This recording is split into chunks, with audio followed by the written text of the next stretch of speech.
민서의 5분 책방 오늘 책과 논의는 집 가져왔죠. 그래서 5학년 때 읽었던 책인데 왜 책을 선택했고 무슨 내용인지 말해주세요.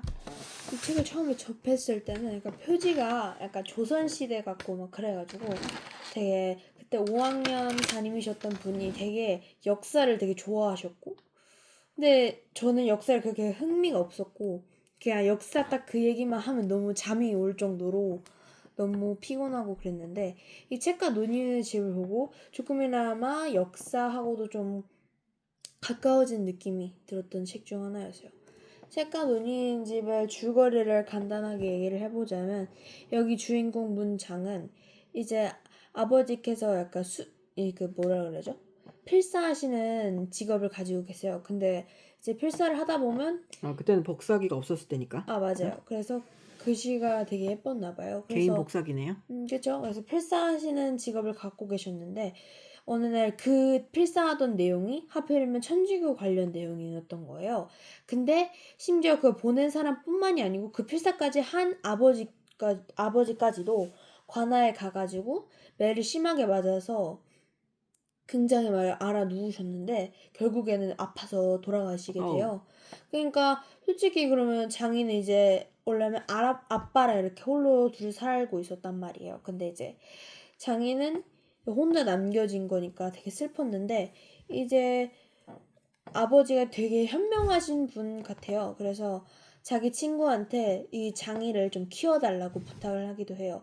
그래서 최석혜라는 분이 나오는데, 그분은 이제 책 관련 이제 서점을 운영하시는 분이고, 최석혜랑 이제 같이 살아가면서 솔직히 자기 아버지는 많이 배우고 그러셔서 많이 뭘 가르쳐주고, 그러니까 아무래도 같은 핏줄이다 보니까 그래서 가족 사이에 약간 그런 끈끈한 매력 있잖아요.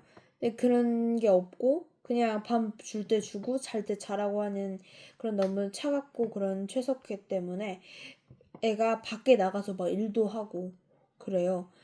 그러다가 우연히 길을 딱 갔는데 어떤 책방을 본 거예요. 그래서 거기에 우연히 들어갔다가 이제 어떤 사람을 만나서, 그 사람의 이름이 뭐더라? 그 양반이었는데, 그 양반이 이제 책을 구경하는 장인을 보고 한번 배워볼 생각이 없냐 이렇게 물어봐서 장인은 알겠다고 하고 배워봤는데, 그 사람 홍교리예요? 맞아요. 그러니까 배워봤는데 너무 잘하는 거예요, 애가. 그래서 자꾸 배우는 내용이고, 그래서 얘는 그냥 책에 대한 내용을 더 깊게 알아가고 자신의 아버지가 뭘 적어서 정확하게 죽었는가에 대해서 알게 되는 그런 내용이고, 여기서 보면 낙심이라는 애가 나와요. 낙심이는 이름으로 되게 많은 걸 얘기하네요. 교리, 문장 이렇게. 근데 조선시대 땐 그런 것 같아요. 개똥이도 막 오래 살라고 해서 개똥이라고 짓고 막 그러니까. 낙심이는 뭐냐면, 일단 이름 자체로도 별로 좋은 딕션은 아닌데, 자기 아버지께서 결혼을 많이 해가지고 아들이 5명인데 그다음에 마지막 막내 딸로 태어난 거예요. 근데 조선시대 당시에는 되게 남녀차별이 되게 심했고, 그러다 보니까 아들만 중요시 여길 거 아니에요. 그래서 딸은 그냥 기생으로 팔아버린 거예요. 친아버지가요? 네. 그래서 기생으로 팔아서, 근데 얘가 이제 또 서재로 팔려온 거고, 그래서 기생으로 살진 않고 얘도 글을 좀 배우지만 되게 뭔가 낙심이 하면 되게 막 주저앉고 있고 막 우울감 있는 캐릭터로 생각하는 사람이 좌절감에 쩔어 있을 많을 것 거라 같은데. 생각하는데, 그렇지 않아요? 전혀 그렇지 않고 오히려 장애가 나이가 좀 더 많은데 막 오라버니 이렇게 부르지 않고 막 반말 쓰면서 되게 엉뚱한 매력도 있는 그런 친구예요. 근데 둘이 약간 입장이 비슷하잖아요. 뭔가 얘는 부모는 있지만 그 지금 곁에 없고, 장애도 똑같은 부모가 없는 곁에 있잖아요. 그래서 서로한테 뭔가 유대감도 형성 잘 할 수 있고, 그 다음에 서로의 교감하는 게 있어요? 네, 교감하는 게 있는 것 같아요. 그래서 생각보다 낙심이가 장애를 좋아해서 되게 많이 도와주기도 하는 그런 스타일이에요. 그럼 서로 뭐 로맨스가 있거나 이런 사이는 아니고요? 로맨스까지는 아니고 애가 너무 어려서 음, 5살밖에 안 된 것 같아요. 홍교리라는 분은 뭘 가르쳐요? 그 사람은 이 사람한테 스승님인 거잖아요. 그죠? 홍교리란 원래 교리가 천주교에서 이치를 가르친다는 거거든요. 그러니까 그냥 사전적인 의미는 이치를 교육하다는데 천주교에서는 하나님의 말씀을 전한다라는 거예요. 선생님 천주교라서 좀 새롭게 다시 봤는데 이 글을 읽으면서 어느 정도 시대적 배경이라고 생각해요? 조선시대 말인가요? 말쯤 되는 것 같아요. 1800년도, 그러니까 1700년도부터 천주교가 박해받았거든요. 근데 1800년도까지 된 것 같아요. 그죠? 그러면 그런 생각하지 않았어요? 왜 천주교가 박해를 받았다. 박해라는 거는 구박을 받은 거죠. 허용되지 않고 사람들에게 금지당한 이유가 뭘까요? 일단은 대부분 서양에서 외국에서 나온 것 때문에도 그렇고 음. 그다음에 그 천주교에서 따르면 인간은 모든 게 평등하다 이런 얘기가 자주 나오는데 그렇죠. 여기 배경에서는 남녀차별도 무분별하고 신문제도 있었고요. 심지어 신분제도도 있고 근데 그게 서양에서 넘어와서 우리 한국에서 딱 왔다면 솔직히 가만히 있을 사람 조선인들이 아니잖아요. 그러니까 양반들은 뭐 가만히 있겠지만 뭐 그런 계급이 좀 밑에인 사람들을 이렇게 평등하다고 하는데 우리는 왜 이렇게 살아야 되냐 이렇게 해서 오히려 난이 일어났을 것 같다. 난이 일어나고 그래서 양반들은 적당하게 얘네들이 서양에서 들어오면 에서 물이 이렇게 갈려서 안 된다 해가지고 막았던 것 같아요. 그러니까 새로운 문물을 접하고 뭔가를 새로운 지식을 알게 되면 사람이 눈이 트이잖아요. 그러니까 눈이 시야가 넓어지면 사람 행동이 바뀔 수밖에 없거든요. 그러니까 그때는 이제 유교 사상이고 충과 효를 되게 강조한 시대일 거 아니에요. 조선 시대니까. 그러니까 왕에게 충성하고 그다음에 부모에게 복종하라고 가르치고 있는데 갑자기 우리가 가장 섬겨야 될 사람이 하나님이 돼버리면 그러면 하나님 말고는 다들 평등하다라는 거를 받아들이기 어려웠겠죠. 되게 그죠? 천주교 관련한 되게 그 뭐지 그 노래 있잖아요. 100명의 위인인가 거기서 천주교 관련 위인이 한 명 있었던 것 같은데 김태 뭐였던 것 같은데 이름이 제 기억이 안 나거든요. 천주교를 전파한 사람인가요? 네 그랬던 것 같아요. 그 노래에서 잠깐 나왔었는데 그래서 왜 뭐였는지 기억이 잘 안 나요 이름이. 보통 어쨌든 새로운 문화를 전한 사람들은 이렇게 좀 자기 자신의 이권보다는 백성을 생각하는 경우가 많죠. 그죠? 선생님도 이름이 생각이 안 나는데 박재우 뭐 이런 사람이었나요? 무슨 태 들어갔던 것 같은데 아니었나요? 그래서 이 아이는 천주교의 세상에 이해를 잘 해요? 처음에는 이해 못하죠. 근데 이제 홍교리라는 사람을 통해서 천주교 관련 이야기도 듣고 그러니까 아버지가 무슨 일을 했고 아버지는 이렇게 억울하게 누명에 씌어서 이렇게 죽음을 당한 거라 하고 굉장히 고통스러워하기도 하면서 천주교라는 걸 보고 이게 이런 거구나 이렇게 해서 이해하는 그런 근데 아버지가 억울했던 거는 그냥 천주교 그런 교리를 필사했다는 거밖에 없다고 생각해요. 그래서는 그러니까 뭔가 뭐 반역으로 몰려서 죽게 되었나요? 그러니까 다 걸려서 뭐든가 금지된 걸 했다. 네. 이런 이유로 네. 하는 거예요. 금지된다는 이유를 금지됐던 걸 금지서를 출판을 한 거네. 어떻게 보면 그쵸. 그때는 그게 없었으니까요. 금지서를 출판했던 이유로 그걸 죽기까지 할 만큼 뭔가를 때려버리죠. 단도리를 하고 싶었나 봐요. 그죠? 이렇게 너네 이런 거 돌려보면은 죽을 수도 있다. 그죠? 그 이름이 너무 문장이라는 이름이 이쁘지 않나요? 그런가요? 여자애한테. 네. 그래서 예전에는 남자 문장이 남자애였어요. 주인공이 남자인. 난 여자라고 생각했어요. 아니 그럼 로맨스 얘기는 아까 왜 아까 나온 그 거예요? 사람도 낙심이는 여자예요. 아, 아까 내가 나는 기생으로 팔려왔다고 나는 얘기했는데. 두 명을 헷갈렸어요. 아니 아니 그렇군요.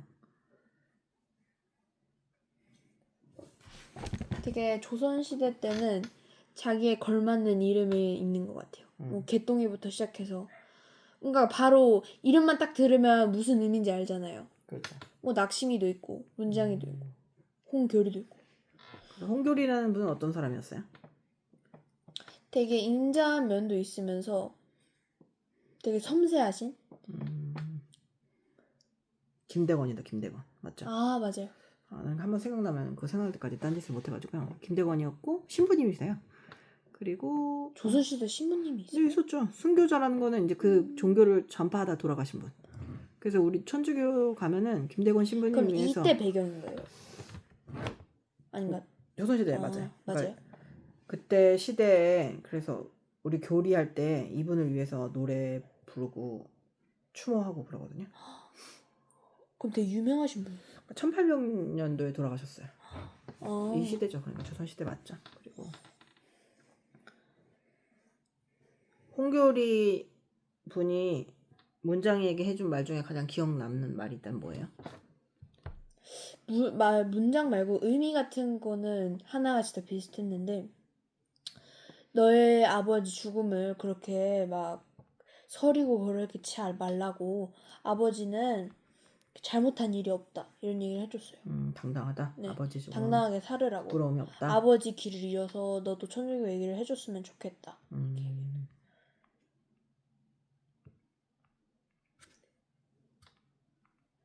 선생님이 처음에 이게 제가 이 책을 꺼내는데 그때 이 책 첫 표지를 봤을 때 무슨 느낌이 들었어요? 좀 지루할 것 같다 라는 생각이 음. 있었고요. 일단 좀 약간 사유하는 책을 좋아하는 편이잖아요. 생각을 깊게 해서 내 머릿속을 헤집어 놓는 책을 좋아하기 때문에 뭐 역사적으로는 너무 예상이 가지 않나. 탄압받는 백성 이야기일 것 같아서. 근데 이제 책이 들어가서 책과 논의는 곳이잖아요. 그게 좀 아련하다 이런 생각이 들었어요. 다른 게 아니라 책과 논의고 싶은 아이라면 내적으로 어떤 아이일까? 이런 생각이 좀 궁금하긴 했죠. 이 책이 이 아이는 글 쓰는 거 두려워하겠네요. 아빠가 글 쓰다가 그쵸. 돌아가셨으니까. 그러니까. 근데 그거에 대해서 되게 슬픔에 공감이 맞아요. 됐어요. 제가 되게 사랑하는 일을 하면 죽게 된다는 거 말이에요. 그러면 너무 고통스럽고. 사랑하는 일을 못하면 살 수 있을까? 나는 그거 어떻게 살아도 죽는 거잖아요. 사랑하는 일을 못하면서 죽어가는가? 아니면 사랑하는 일을 하면서 그냥 기꺼이 죽을까? 그 가운데는 없는 것 같아요. 항상 보면 그 둘 중에 하나 선택해야 되거든요. 내가 잘하는데 남들이 못하게 하는 것들 있죠. 근데 그게 막 남을 해야 하고 고통스럽게 하는 게 아니라면 그 일을 하다가 죽을 수도 있거든요. 굶어 죽거나 아니면은 과로사로 죽거나. 선생님 인생은 그 두 가지밖에 없어요. 근데 차라리 과로사로 내가 좋아하는 일을 하면서 죽지. 그걸 원할 것 같아요. 그럼 문장의 성격은 좀 약간 신중하고 남을 많이 배려하는 성격인가요? 약간 그런 면도 있고 또 흥분하면 또 화도 잘 내고. 그래요? 그럼 아버지를 원망하진 않아요? 아버지가 그거 안 했으면 내가 또 떠나지 않았겠다. 아, 아버지는 원망하죠. 왜 좋아하는 일을 하면서 날 버렸을까 이런 생각 하지 않아요? 원망하죠. 그래서 좀 형규리가 화를 낼 때도 나도 있어요. 화날 것 같은데 좀. 그래도 아직 어린데 아버지는 아버지의 삶을 지키려다가 아버지로서의 삶을 버린 거잖아요. 그럼 난 어떤 의미일까? 이런 생각 많이 할 것 같은데 나 같으면? 아니 근데 내가 그런 생각을 했는데 그러니까 아버지가 최석혜를 불러서 얘기를 많이 했어요. 아픈데도 불구하고 자기가 죽을 걸 미리 인지를 한 듯이. 그래서 생각보다 문장이에게 모든 게 다 계획된 듯이 돼가지고 그러니까 막 그렇게 장이가 막 누구를 막 원망하고 그런 스타일은 아니지만 그래도 어느 정도 그런 마음이 있는 내가 둘 거라고 떠났는데 그거는 원망할 수밖에 없죠. 배경으로 나와 있는 것 같아요. 지금. 책과 논의는 집은 그냥 공간이 아니라 뭘 의미하는 것 같아요. 민사 볼 때는 그냥 공간 같지 않거든요. 네, 뭐예요 그럼? 내 머릿속일까요? 아니면 정신적인 의미가 있는 것 같은데. 맞아요. 정신적 의미가 있는 것 같아요. 아버지는 읽는 사람이었나요? 쓰는 사람이었나요? 쓰는 사람. 쓰는 사람의 의미가 뭔 줄 알아요? 뭐 같아요, 민서는? 답이 있는 문제가 아닌데. 쓰는 그러니까 사람은 어떤 느낌으로 읽는 사람하고 쓰는 사람 있잖아요. 네. 뭔가를 읽는 사람과 쓰는 사람 중에 누가 더 생각 많이 할 것 같아요?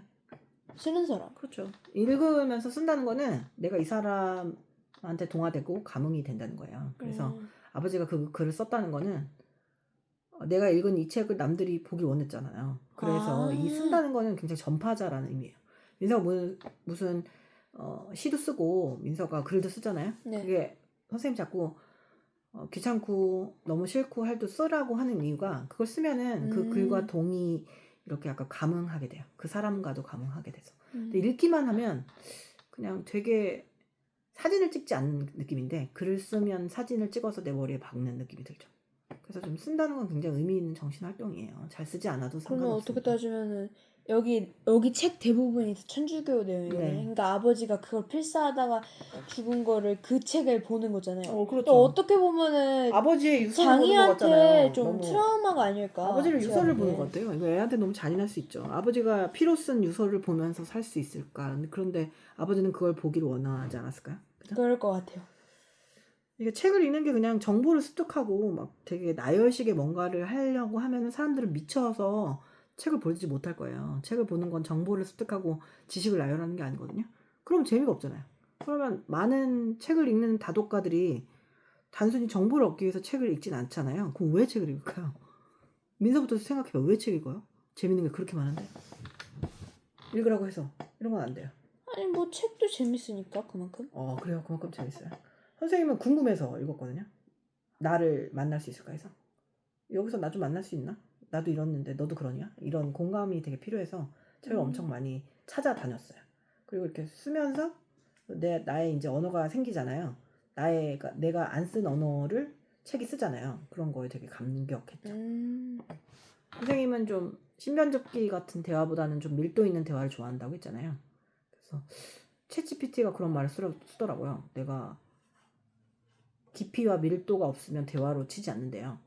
나를 분석하면서. 그래서 되게 그렇군 이라고 생각했어요. 그러니까 나를 찾기 위해서 책을 읽으면 좀 재밌죠.